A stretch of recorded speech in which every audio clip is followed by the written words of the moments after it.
విభిన్న ప్రతిభావంతుల్లో ఆత్మస్థైర్యం నింపేలా రాష్ట్ర ప్రభుత్వం అనేక సంక్షేమ కార్యక్రమాలు అమలు చేస్తున్నట్లు ఎమ్మెల్యే ఆదిరెడ్డి శ్రీనివాస్ తెలిపారు. రాజమహేంద్రవరం ఆర్టీసీ కాంప్లెక్స్ లో దివ్యాంగ శక్తి పథకాన్ని ఎమ్మెల్సీ సోము వీర్రాజుతో కలిసి బుధవారం ఆయన జెండా ఊపి ప్రారంభించారు.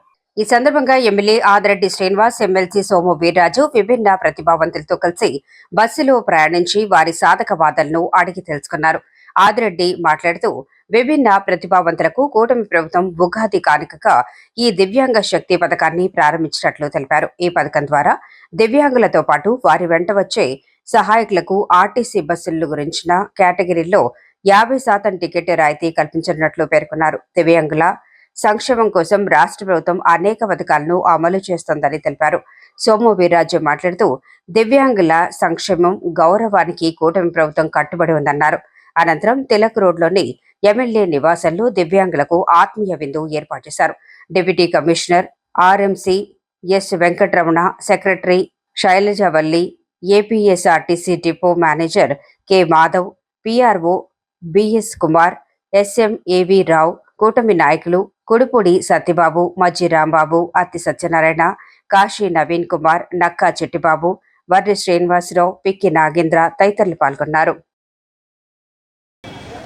దివ్యాంగుల సంక్షేమానికి కూటమి ప్రభుత్వం అధిక ప్రాధాన్యత ఇస్తూ ఈ రోజు నుంచి ఏదైతే డిసెంబర్ 3వ తారీఖు గత సంవత్సరం గౌరవ ముఖ్యమంత్రి గారు దివ్యాంగుల దినోత్సవం నాడు హామీ ఇచ్చున్నారో దానికి అనుగుణంగా ఇప్పటికే ఏదైతే మహిళా స్త్రీ శక్తి పథకం కింద ఉచిత బస్సు ప్రయాణం వర్తిస్తున్న city ordinary, metro express, Palle Velugu, ultra Palle Velugu, express బస్సులు ఏదైతే మహిళా స్త్రీ శక్తి పథకం మహిళలు ఉచితంగా ప్రయాణం చేసే ఏదైతే ఈ బస్సెస్లో ఈ రోజు నుంచి దివ్యాంగులు కూడా ఉచితంగా ప్రయాణం చేసే అవకాశం ఈ రోజున కూటమి ప్రభుత్వం వాళ్ళందరికీ కూడా ఇస్తుందని ఈ సందర్భంగా చాలా గర్వంగా చెప్తా ఉన్నాం.